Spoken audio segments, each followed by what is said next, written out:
Magandang hapon, narito ang 3-day weather forecast. By Sunday until Tuesday, dito po sa Metro Manila ay bahagyang maulap hanggang sa maulap pa rin ang papaurin. So medyo pahinga po sa mga pag-ulan. Mostly sa umaga at tanghali ay mainit ang panahon. Then pagdating ng hapon at gabi, may mga chance ng mga isolated thunderstorms. Gayon din ho sa Baguio City at sa Legazpi City. So sa Metro Manila, 25 to 32 degrees Celsius ang inaasahang magiging agwat ng temperatura. 18 to 23 naman sa Baguio City. Habang sa Legazpi City ay 24 hanggang sa 33 degree or 34 degrees Celsius.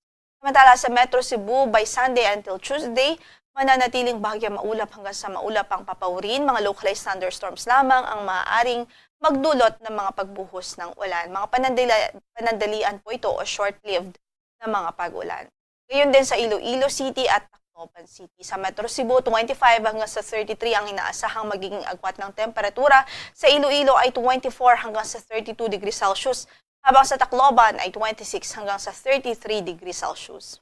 Sa Davao, inaasahan din natin ang improved weather o ibig sabihin mainit na panahon, especially sa umaga at tanghali.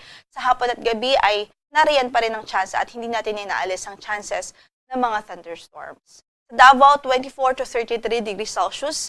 Sa Cagayan de Oro ay 24 hanggang sa 32 degrees Celsius. Sa Zamboanga City naman ay 24 hanggang sa 34 degrees Celsius. Base sa ating latest na tropical cyclone threat potential, malaki po ang tsansa na ito ay lumapit sa Northern Luzon.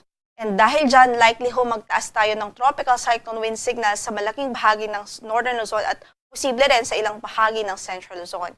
At ang babantayan din ho natin dyan ay ang enhanced southwest monsoon, kung saan yung enhanced southwest monsoon na yan o habagat, maaari din magdulot o expected na magdulot ng malawakang pagulan sa malaking bahagi ng ating bansa by next week. So tayo po ay maghanda at stay tuned po sa mga updates na dahil since malayo pa po itong bagyo, mataas pa po yung tsansa ng mga significant changes at meron pa po tayong mga kino-consider na uncertainty.